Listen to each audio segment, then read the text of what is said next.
Tonight, an armed murder suspect is up to his neck in trouble. Telling you now you've been arrested on suspicion of murder. Do me a favour, just spit your gum out. A lying driver has the traffic cops breathing down his neck. Nothing at all. I've had a little bit. A brass-necked swan brings the rush hour to a standstill. These things are so powerful, they'll break your arm. And crash for cash fraudsters are leading a whiplash epidemic. I saw some flashing lights and they all jumped back in and saw some... A pain in the neck for everybody. We've got front seat passenger saying that he's got stiff neck. It's so common nowadays. For many people out there, they see whiplash as an opportunity to make some easy money.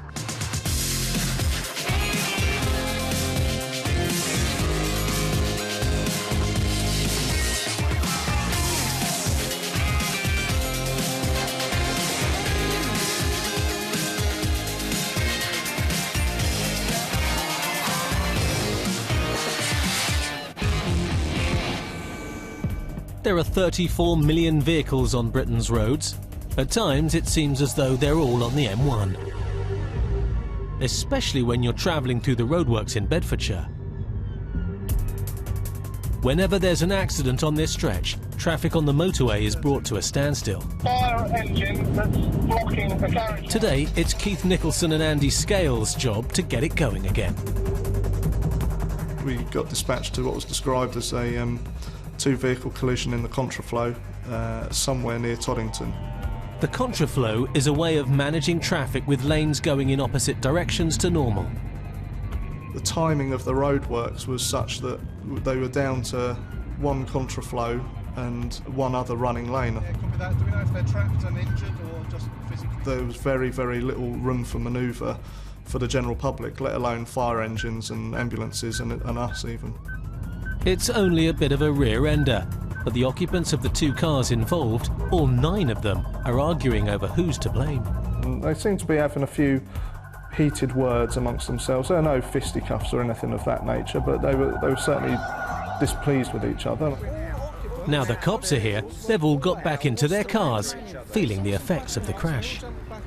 No one had any obvious injuries. Certainly no one was pouring with blood or screaming in pain. The people in the car with the Asian family, a few of them were complaining of soreness to their necks. Nothing that would give me any great cause for concern.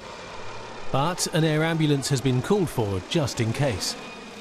Any suspected spinal injury is treated as if it could be life-threatening. A fractured neck cannot be ruled out until an X-ray is taken.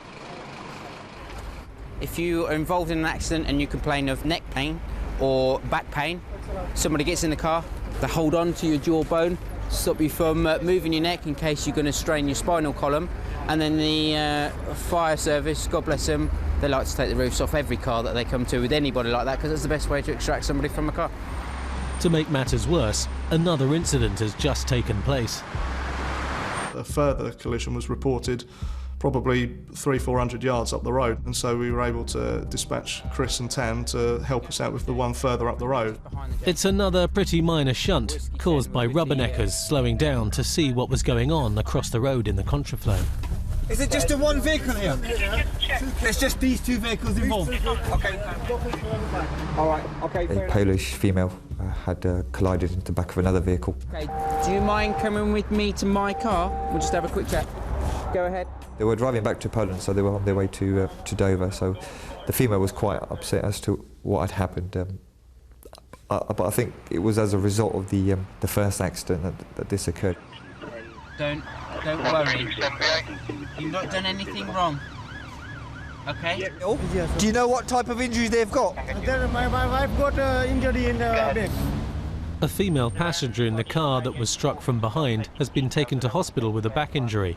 Her husband is sure who was to blame.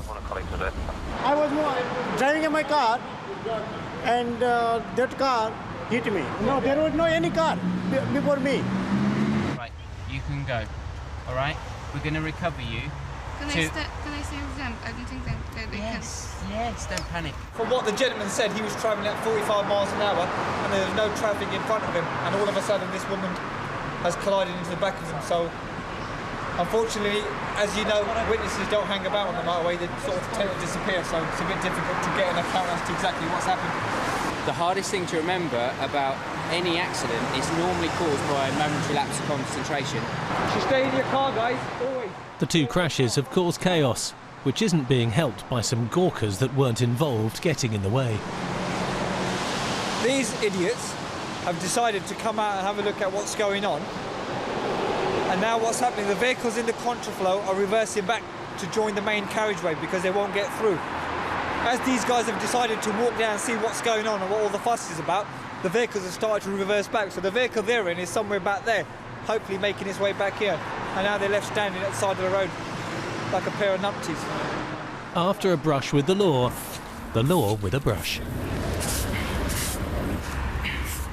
Once the vehicles had been recovered, we were happy that was all clear. We went down to see if we can offer any assistance for the first one. After having got back into their cars, the fire brigade have now had to cut the roofs off to get all the occupants out again. They couldn't take any risks with the injuries they were claiming to have suffered. No, it's complete overkill. They've seen some flashing lights in the distance, they've jumped back in the car. As far as I'm concerned, they're only after compensation. The cops suspect they're making the most of the situation. They've even got a name for this kind of behaviour. So we think it's a bit of bash cash, which is our technical term for let's get as much money out of this as possible. What annoys us and gets on our nerves more than anything is the inconvenience to every innocent person passing, and also the cost of 3 emergency services, plus a helicopter, plus the highways agency, plus everything else that's involved, recovery, all that we have to pay for just for a bit of compo. Unfortunately, it's virtually impossible, even for a doctor, to diagnose or disprove whiplash. Which car was she in? The front one, the Kia. OK, can I take her details, please? So I've got no doubt that it was a pure accident. However, once that's happened, they've obviously seen the pound signs flash in front of their eyes and managed to make the most of it. Because of hospital capacity, the scene commander has tried to organise where all these people are going to, and at the moment we've got 3 people from the same family going to different hospitals. They've got C-spine, bash cash neck and abdominal pain. So they're all at the L&D? They're all at the L&D. It's preposterous. It's a waste of time, and society needs to change. It needs to change this injury claims, I'm going to get one up on you, or everything I do is going to pay out, because you don't pay out, you end up paying more for your insurance. I've never seen anything like it, where a whole family is trying it on. Chris, are we going? Yeah, we're going. See you later. Andy knows better than most what the real effects of whiplash are. There was a pursuit in Luton where the guy was driving so dangerously that I thought it necessary to force him off the road. That involved contact between the 2 vehicles. What could be considered a reasonably high speed, we were sort of doing about 25-30 mile an hour at the time, which doesn't sound a great deal, but when we ended up embedded into a brick wall, it suddenly became very, very fast indeed. And it was from that I sustained a bit of whiplash. It lasted a day or 2, but there was nothing more than a couple of paracetamol didn't cure. I had a day off work. It didn't necessitate any compensation at all. It was one of those things, and you just get on with it. Thankfully, pursuits are becoming much more rare these days. When they do happen, what sparks them off can be quite unpredictable, as Pat Reynolds recently found out after he pulled a speeder over back on the M1. Pat has got the man in the back of his car for questioning, but he's feeling a little claustrophobic. Open the door! Open the door! Open the door! No! The female passenger was outside the car. She was trying to open the back door to allow him to get out. I was waiting for the nearest unit, put it that way. I was hoping that they were going to turn up. Open the door! No. Get everything now. He's making his escape through the unlocked driver's door. Standing with my back to the live carriageway and with the door open, if he had pushed me, I would have gone flying into the carriageway, and I didn't know what was coming. There could be HGVs or anything. Being single-crewed, Pat can't do much to stop the man from leaving. I tried to reason with him and talk to him and tell him not to get back in his car, but he just didn't listen. The driver had overtaken Pat doing more than 100 miles an hour.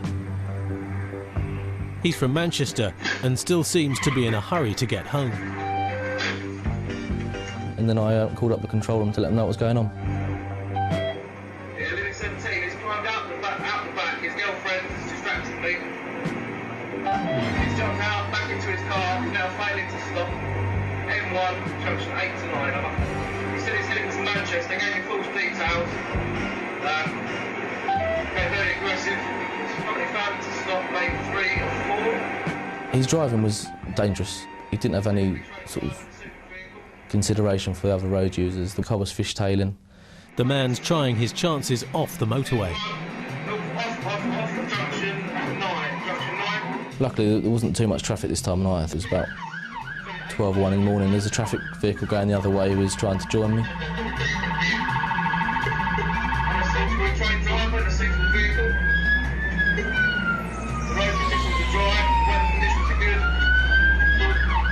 What the man doesn't know is that he's heading straight for the scene of a possibly fatal accident.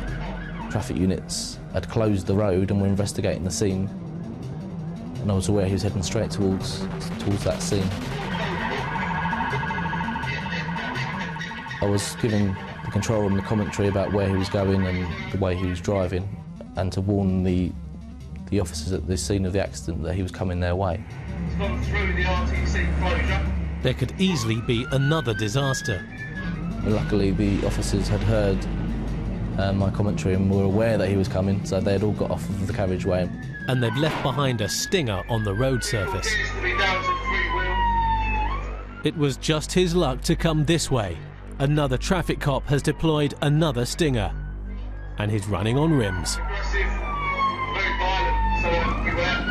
He's travelling on the wrong side of the road now, and there's a car coming towards him on the right side of the road. So the marked traffic car takes over. The stinger has slowed the man down. Now the cops are going to stop him.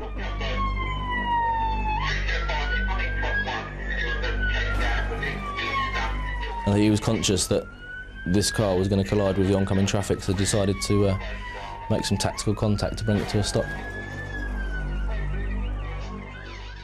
He was charged with driving whilst disqualified, dangerous driving, and failing to stop for police, and for driving with no insurance. Just north of London in Watford, traffic officers Ross Clark and Dave Marshall have spotted some suspicious late-night activity. There was a large group of males all stood round a couple of cars, and it looked like there was a heated discussion going on that may turn into a fight. So better than just let them get on with it, we drove around there just to see what was going on and see if we can disperse it. Some of the men have left in a Renault Clio. The rest are in a brand new Jaguar. I could just tell that something wasn't right. They all got back into this Jag, and then he attempted to do a U-turn and go the wrong way on a one-way street. You can't. You think this geezer's got a driving licence?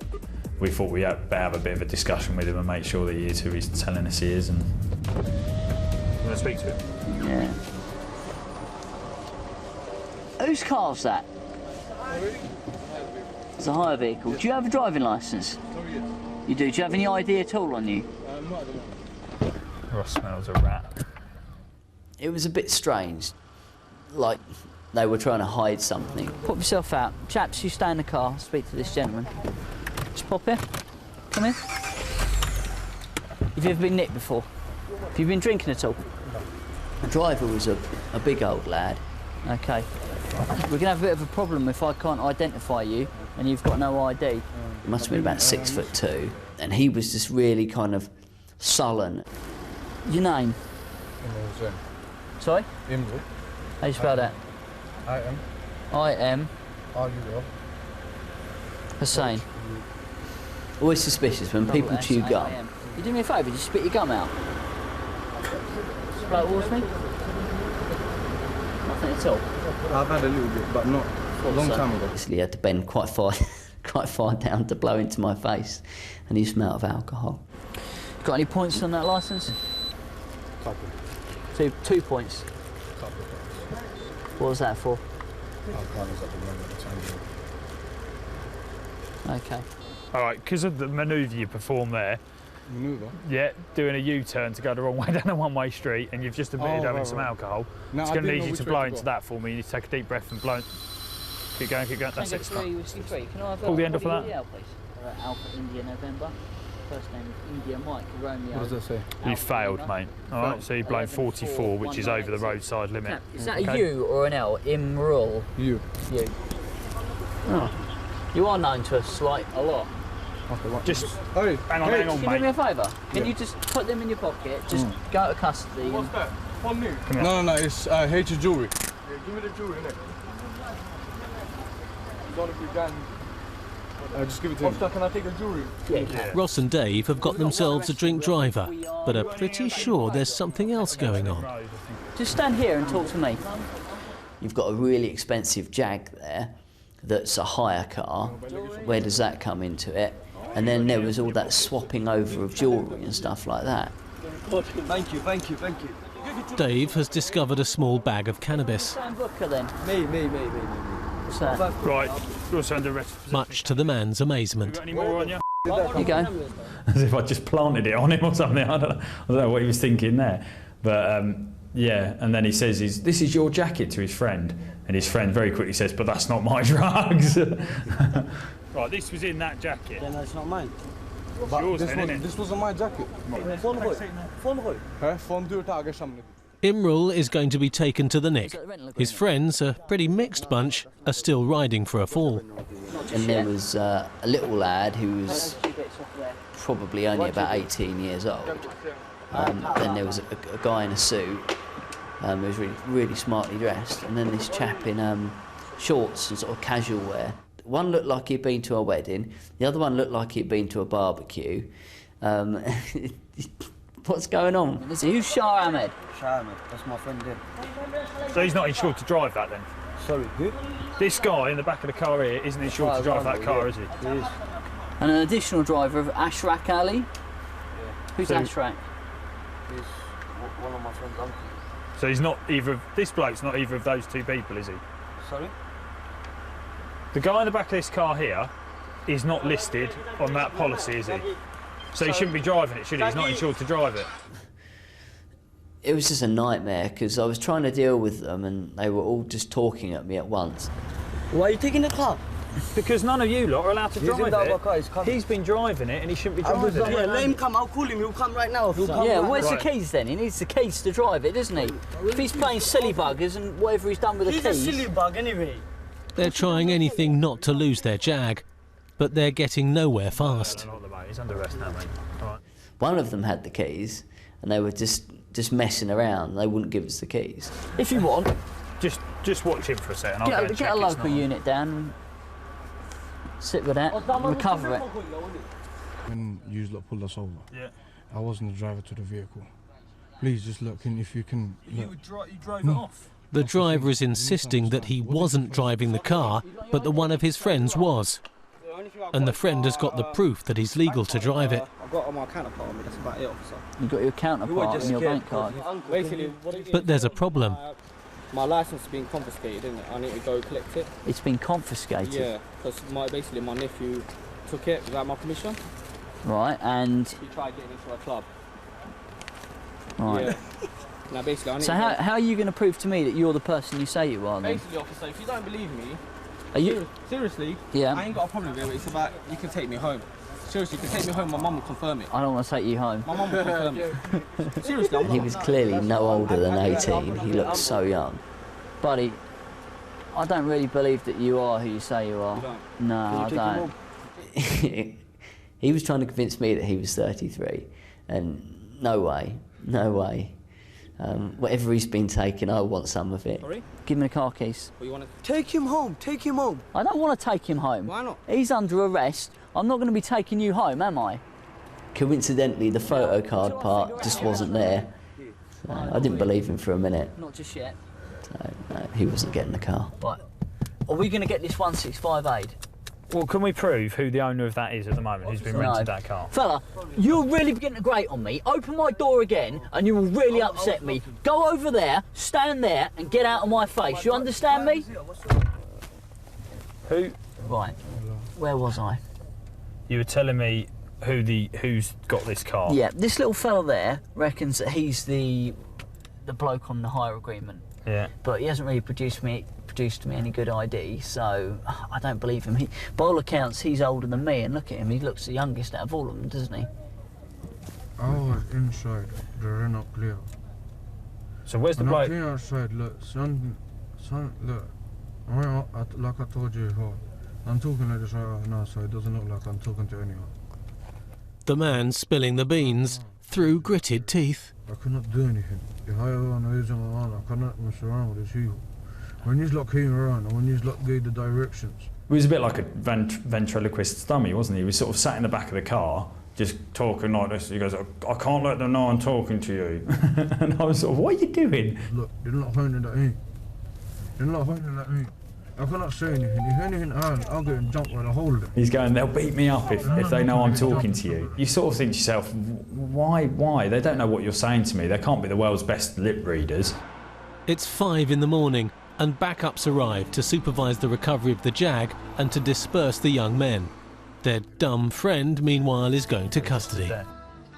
The only route out of that situation was him going to a police station, whether he liked it or not. And he could tell me everything under the sun, but the only way he was going was to that police station to do another breath test and to find out who he really was.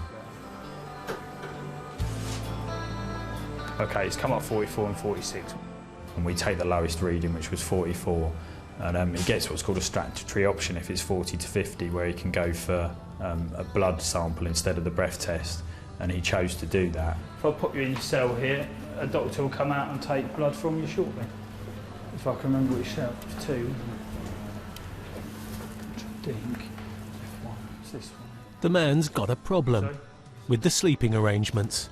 For some reason, there was a mattress in his cell which was a thin one, and he had to have a thick one. We want you to not have a comfortable night's sleep. Been on for nearly 10 hours, 11 hours, and I just wanted to go home. And the easiest way to go home was just to give him the mattress he wants. Right. See you in a bit. Upstairs, after getting the results back from the man's fingerprint check, Ross has got some food for thought. We've been telling pork pies about who he is. He's a disqualified driver. And this is the second time he's been caught disqual driving. Yeah. And the third time drink driving, I think. Beautiful. And it's your face I'm looking for. When we actually found out who he was, his history was just as colourful as the other person that he said he was. Right, have you got a big rose on your back? A big rose? Rose. Yeah, death rose. Right, yeah, that's it. When we went into the cell to say, look, the game's up, we know who you are, your fingerprints have come back and you're disqualified. Is it Rajon? It's spelled Razon, man. You're a disqualified driver? Yes. You're further under arrest for disqualified driving. He didn't even bother getting out of bed, he was just sort of there with the blanket pulled up and he's like, yeah, OK, that's me. With the early morning rush hour well underway, the M1 north of London and the surrounding area is not a place for the faint-hearted. To make matters worse today, the control centre have spotted a problem. Yes. Sorry, go again with that. A very unusual job has come in. Immediate response, A414 Hatfield, spot in the middle of the road. Traffic cop Chris Payne is going to take care of the situation. Whereabouts? Got GPS in our cars. Control room can see where we are, and at that moment, unfortunately, I was the closest unit, and unfortunately, the rest of my colleagues were scattered about further afield, so I drew the short straw. Chris has a view on swans. He's used to dealing with troublemakers. They are violent little things. Yeah, Sierra 6 is sitting on the central grass verge I'm just putting a rolling block on the Hertford. A rolling block is a way of backing up all the traffic behind the patrol car and bringing it slowly to a halt. That then creates a sterile area in which you can work to deal with whatever incident you're going to. Experience means nothing with these things. Oh, look, there you go, saying hello. You think of swans as those lovely animals that you're feeding on a Sunday morning with the kids. They're not. They're violent. They really are. Being caught up in heavy traffic, it's no wonder this one looks a little cross.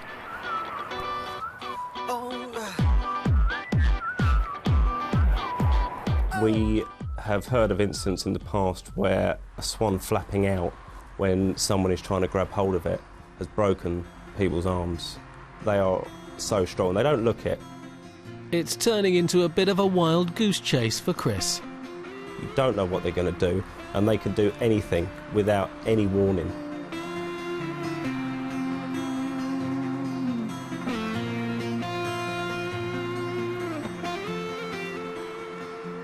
He went to take off, but he headed towards the central barrier. My heart stopped. I'm hoping he don't fly straight into that oncoming traffic. I'm very worried that this thing's going to jump straight into the path of oncoming traffic on that side. I'll see what I can do for you. Thank you. Thank you for the time after turn out. You're going to be just quick. Can you go on immediate to the A414 between Hartford and Hatfield? You know the big fitness reservation. It's down to Swan. And it is quite funny to watch, but it does have a serious point, and any second it could have gone horribly, horribly wrong.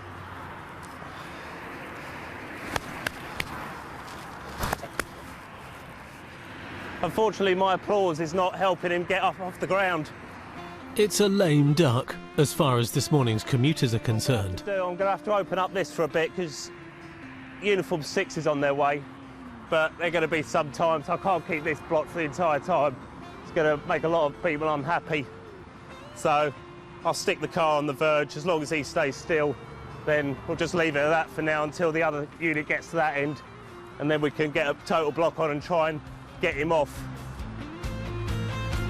While Chris struggles to get his feathered friend to stretch his wings. A few miles away, Ross and Tim Hill have got an altogether more menacing job coming in. Start making your immediate Southlands, please, for a high act. Whiskey 3, we're in Southlands Village now. A car connected with a major crime has been spotted nearby. BMW 1 Series in grey, I believe. It's a high act report. I'm just running it through now. 120 in silver, male keeper from Plymouth.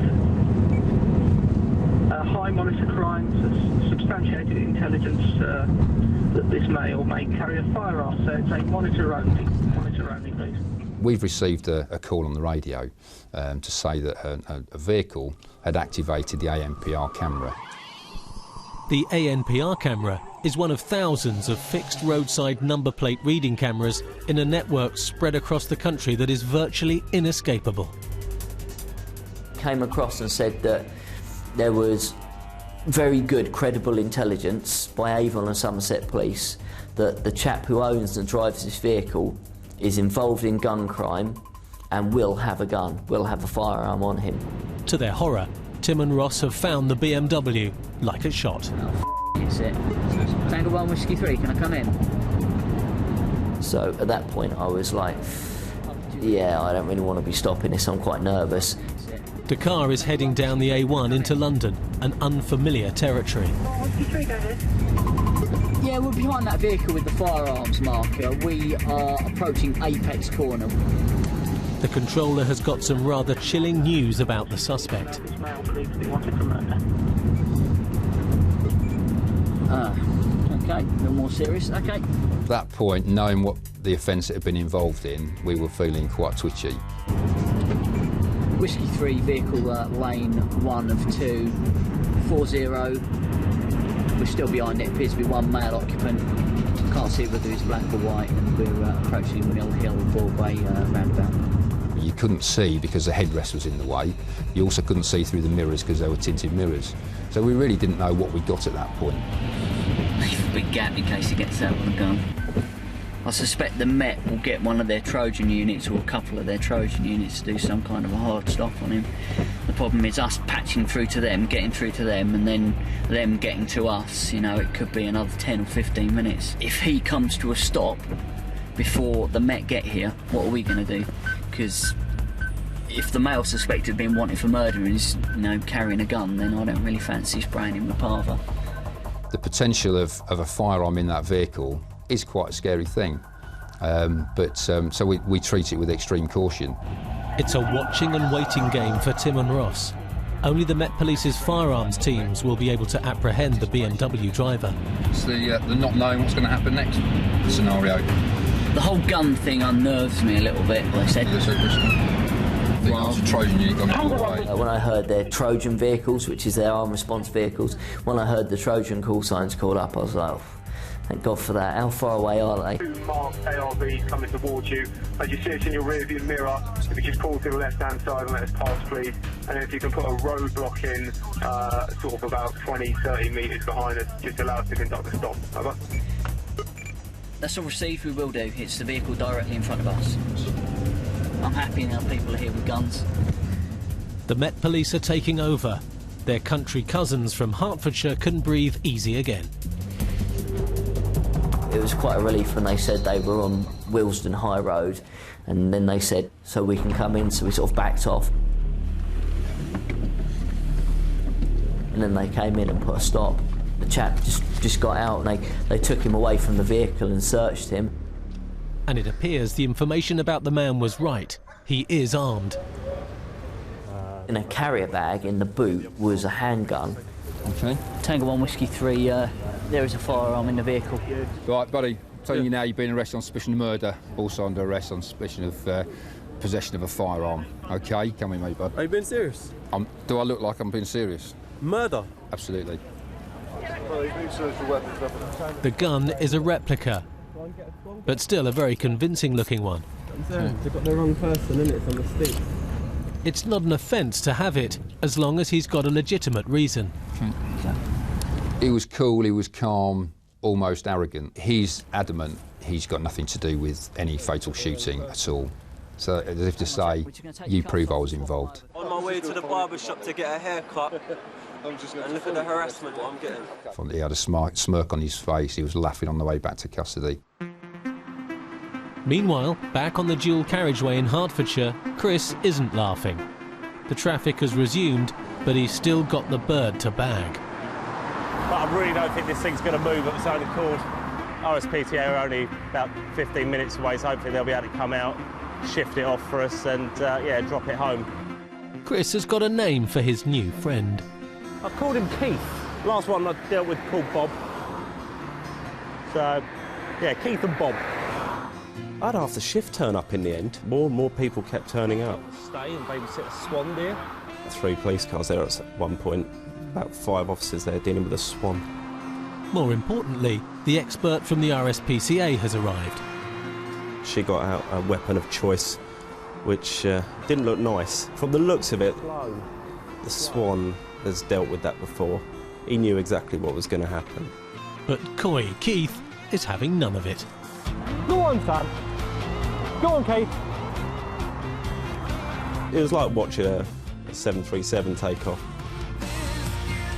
The term swan song comes from a legend, that while mute all their lives, swans sing just before they die. Thankfully, Keith hasn't started singing just yet.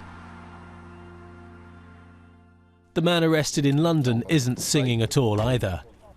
He's adamant the cops have got the wrong man.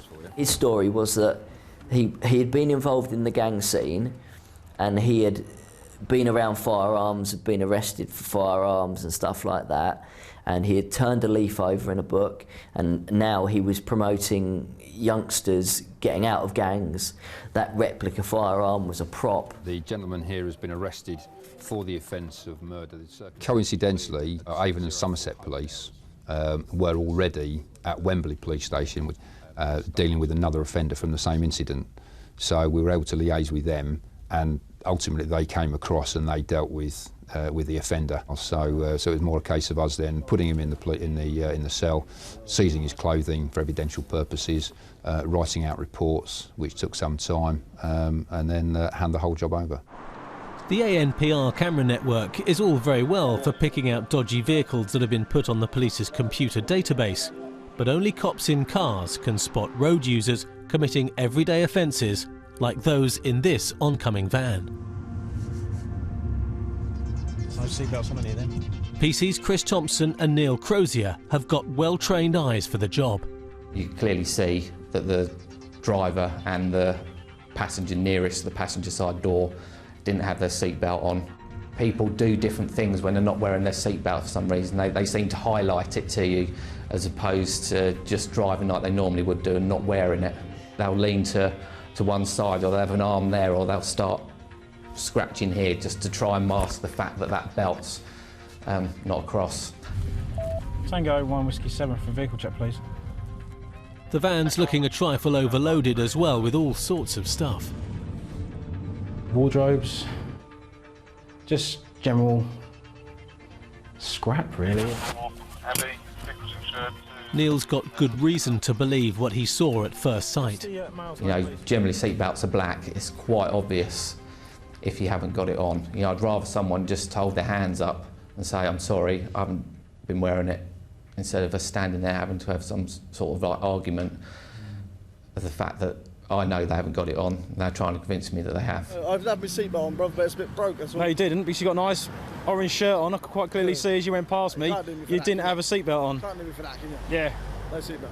Yes. All right, basically we're trying to cut down on the amount of road deaths that are happening in Hertfordshire. Yeah. All right, already this year, we're coming up to our yearly total in a 6-month period. Yeah. All right, obviously your front passenger ain't got a seatbelt on either. Yeah, the camera. So in my mind, people that don't wear seatbelts are stupid. It's there to save your life at the end of the day.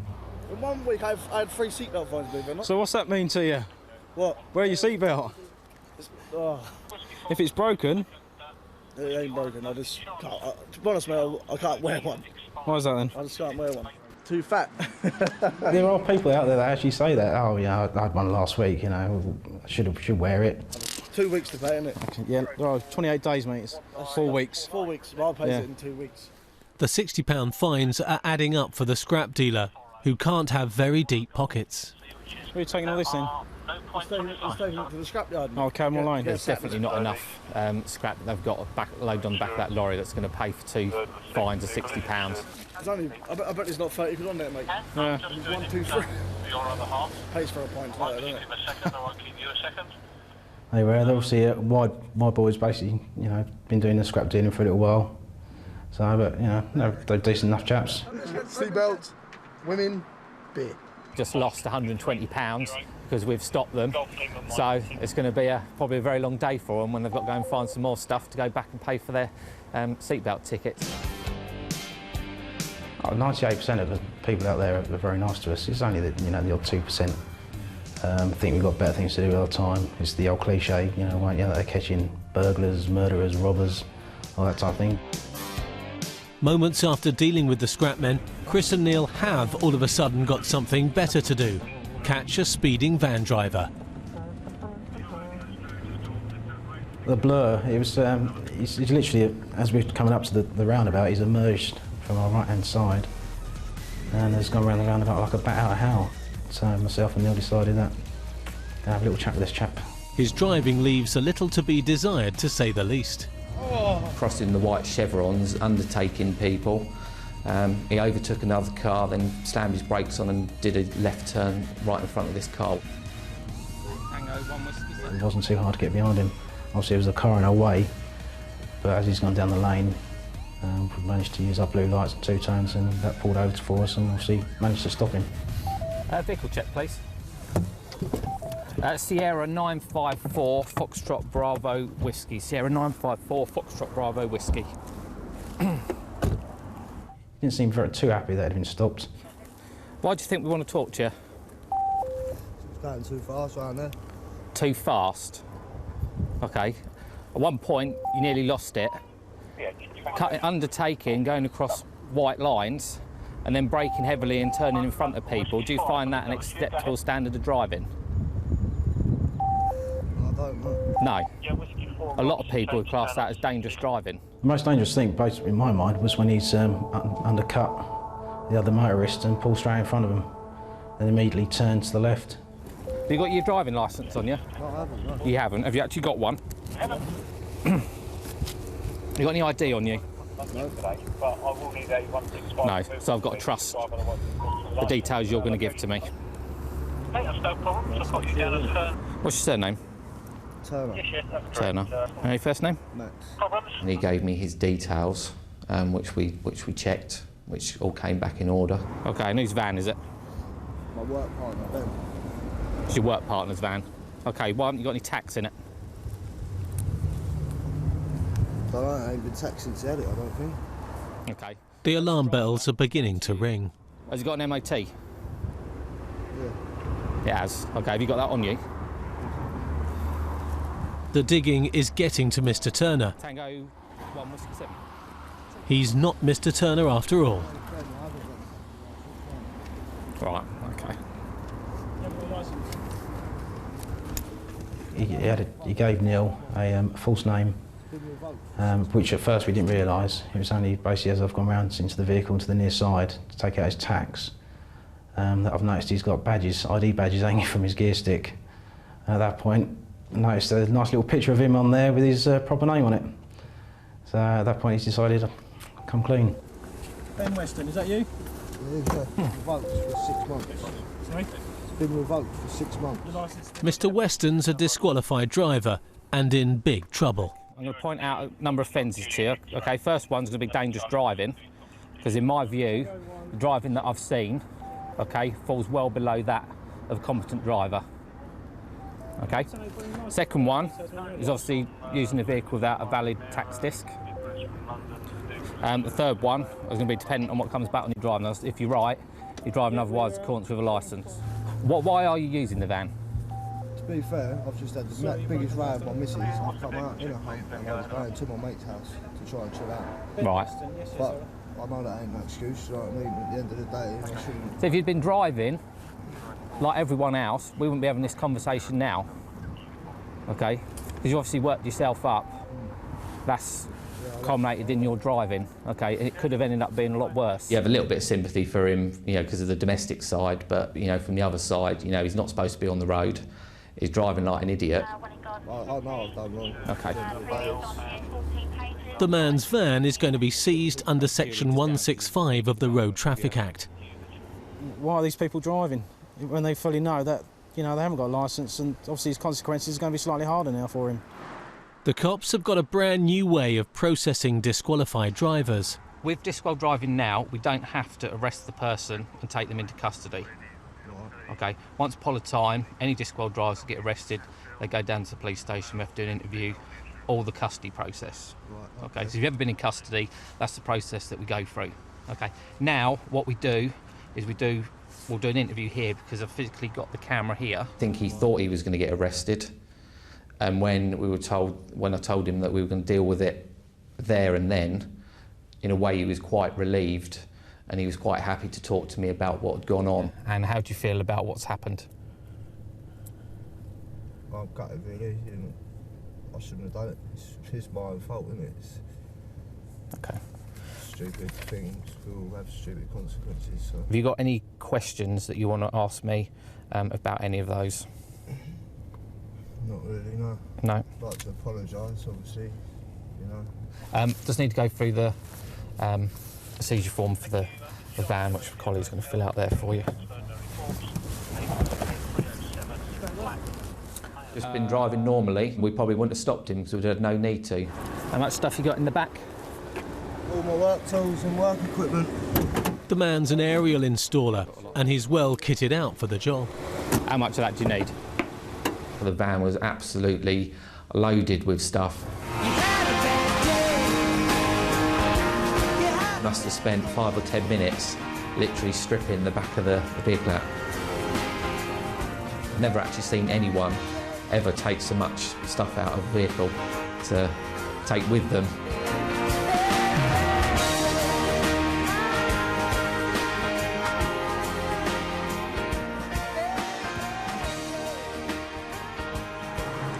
feel gutted, really. I mean, that's all my work stuff, as you can see there next to me. I've obviously now got to find another vehicle for Monday morning, get it insured and all legit for my mate to use to get us to work. So, pretty gutted considering the row was over money, because we've got none at the minute. It's, yeah.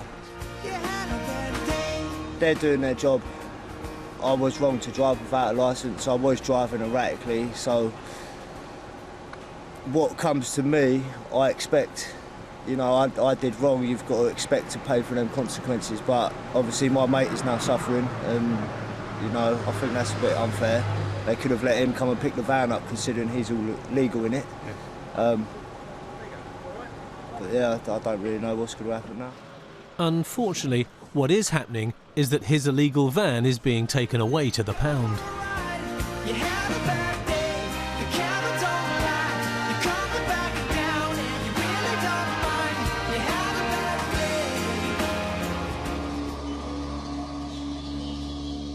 Whilst the traffic cops are constantly looking out for bad drivers, they're also always on hand to rush to emergencies.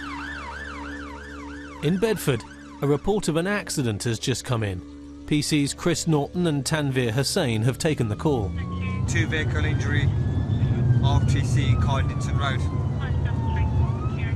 They've asked for a traffic unit to come along.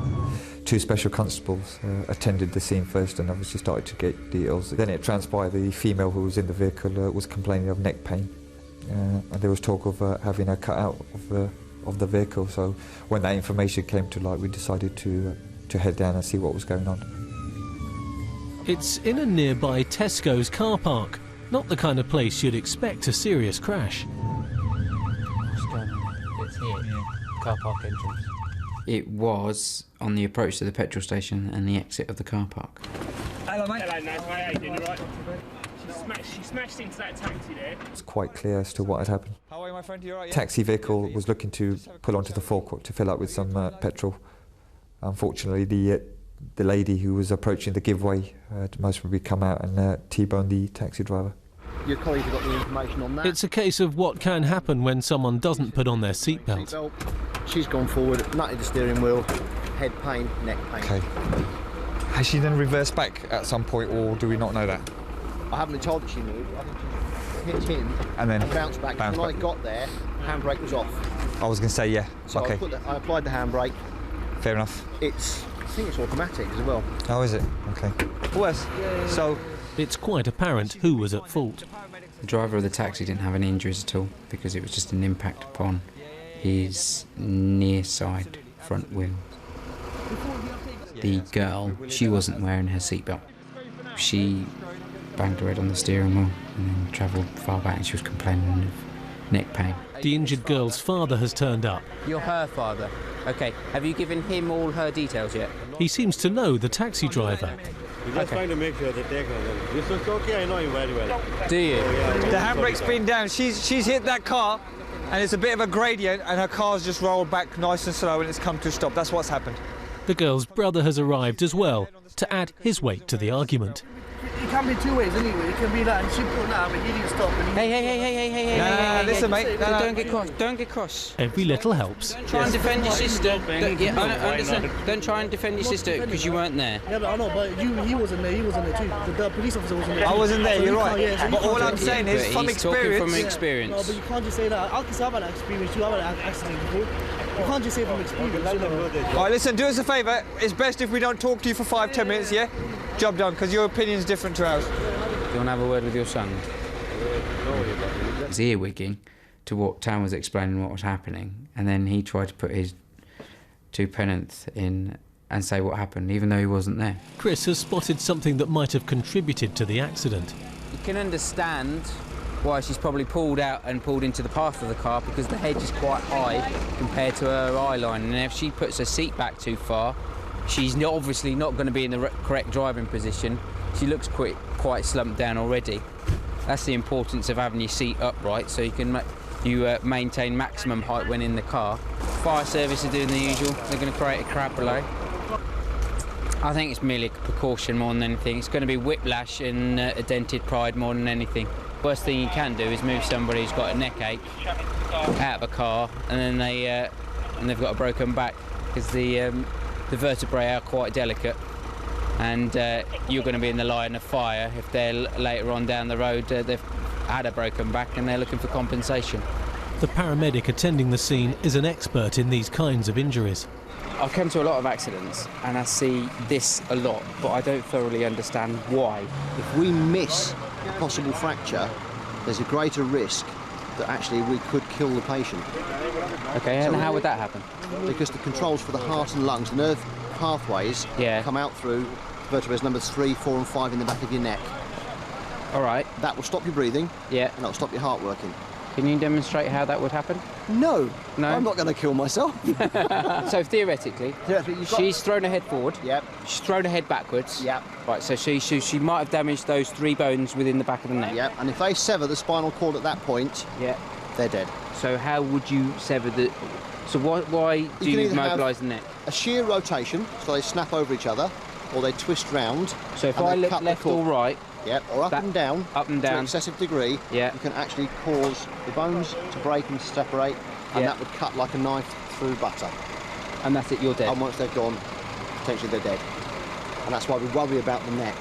Yep. Roof comes off, because we then have a greater area to work on for putting boards in, or getting the casualties out in a smoother manner. Changed my appreciation for the injuries that could be involved. It's easy to see why such care is taken with suspected whiplash sufferers when the stakes involved are so high. However, despite falling numbers of car crashes, insurance claims for whiplash are rising. One is made every minute of every hour of every day. Most claims are genuine, but a lot aren't. Because of the difficulty of proving or disproving whiplash, it's fast becoming the fraud of choice for an increasing number of people. We have a problem of staged accidents in this country where people are actually staging an accident. These are often organised by highly efficient, effective criminal gangs who put in a claim for damage to a vehicle, and included in that will be claims for whiplash. And because whiplash is notoriously difficult to prove or disprove, it's an area that's rife for exploitation. The fraudsters choreograph this kind of accident so cleverly that it's virtually impossible to detect any wrongdoing. Their favourite locations are the approaches to roundabouts, or as PC Neil Crozier is discovering this afternoon, it can be the slip road onto a motorway. The vehicle had gone into the back of another one as they were joining the main carriageway. PC Jackson spoke to the driver. Is that the only thing you remember? The car in front was blue? Yeah. What was it, a saloon? Was it a small car, big car? Small car. Can we speak to the other one? Yes, please, mate. The driver is claiming a vehicle, which has now disappeared, stopped in front of him, causing him to slam his brakes on. A hapless female driver then ran into the back of him. PC Moody spoke to the female driver of the Honda, and I was talking to the gentleman in the back seat of the Vectra. You're going like that? No, I know go hospital. I go to waiting. Have you got any neck pain? Okay, no. You're hesitating when I'm asking you. You either have or you haven't. The female that made the call, she's often a little bit concerned about the nature of the accident itself, because in her eyes she viewed it as being a little bit suspicious. I was coming along the slip road onto the motorway, and there were 2 cars in front of me, and the motorway was quite clear, and the first car just seemed to stop all of a sudden, and the car behind it stopped. I saw his brake lights come on straight away, but he didn't go into the car, and obviously I was accelerating to pull onto the motorway because it was clear, and I put my brakes on as soon as I saw his, and I couldn't do anything. I just smashed into the back of him. The accident bears the hallmarks of a classic case of bash cash. And as she's moved over to the hard shoulder, the Corsa at the very front has driven off and hasn't stopped, and in her opinion it would have been of the understanding that an accident had occurred. Moving forward, that vehicle at the front, we don't know what actually happened. One blue vehicle like that match brake, and Tashi match brake as well, and that's when we had some collision at the back. Cars, just vanished into thin air. And then the guys in the middle car got out, and one of them came towards me. He didn't threaten me, but he was quite aggressive. I was obviously very shocked, and he swore at me and asked me what I was doing. and then he came out clutching his head, and the other guy came out clutching his back. You've got back pain, you've been advised to see your doctor. At least then it covers you and details what you say is there. The driver came up and said, oh, I phoned the police already, but I've told the ambulance not to come because nobody's been hurt, and I told the police not to come because we're all okay, aren't we? And he said, who are you on the phone to? And I said, oh, nobody, I'm just having a look at it. But I was still, the operator kept the line live because I was a bit concerned. Front seat passenger says that they've been coming up the slip road. A small blue vehicle has just randomly jammed the anchors on in front of them. He said he doesn't know where it's come from, just suddenly appeared. His mate slammed the brakes on as well, and they've had a shunt from behind. So...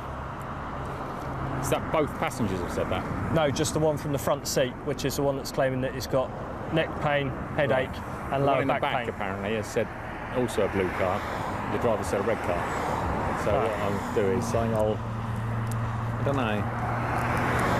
You'll get reported to the insurance fraud unit. People might get their reds and purples and pinks, that sort of thing, mixed up. But you know, red and blue, it's one or the other. Hello, mate. As far as insurance companies are concerned, the car behind in an accident is nearly always deemed to be the one at fault. We've got the driver that's complaining of minor injuries. We've got front seat passenger saying that he's got stiff neck, lower back pain, sudden jolt from behind, and basically so that's about it. From the Vectra, yeah? Yeah, Vectra's vehicle number 2, so that was at the front, and the offender vehicle's gone up the back. Right, so, no one in the back one complaining of anything, just the front car? Not as far as I'm aware. I think when we arrived and we could see how clear the motorway was, looking at the skid marks and taking the accounts from the people, I think it was fair to say that there was some kind of foul play there. That somebody potentially had stopped in order for her to collide into the rear of them. If it's a setup, then it's awful. And it's just lucky that I wasn't injured. And they weren't injured, they were part of it. And they had been injured as well, really. Unfortunately, it's one of those incidents that we call a crash for cash incident, where the vehicle stopped and the occupants of that vehicle will then claim compensation for injuries that they may have sustained. Yeah, if it's a setup, I feel sick about it, actually. The red or blue vehicle that initiated the collision has never been traced, and the injured occupants of the middle car were not charged with fraud. However, the woman's insurance company has not yet paid out any compensation to them. The 2 crashes on the M1 and the accident in Tesco's car park were all settled by insurance claims. The man who drove through a crash scene as he was desperately trying to get away from the chasing cops was sent to prison for 8 months for dangerous driving and driving whilst disqualified. Razon Mia, the disqualified driver who lied through his back teeth, was also locked up for 8 weeks for breaching a suspended sentence order and driving whilst disqualified. But his blood test came back under the limit. Ben Weston, the aerial fitter, who was also caught driving whilst disqualified and driving carelessly, had his ban extended for another 12 months and was fined £300. The man with the replica firearm in his boot, who was arrested at gunpoint in London, was released without being charged. And Keith the Swan was also released, back into the wild, to enjoy a long and happy life.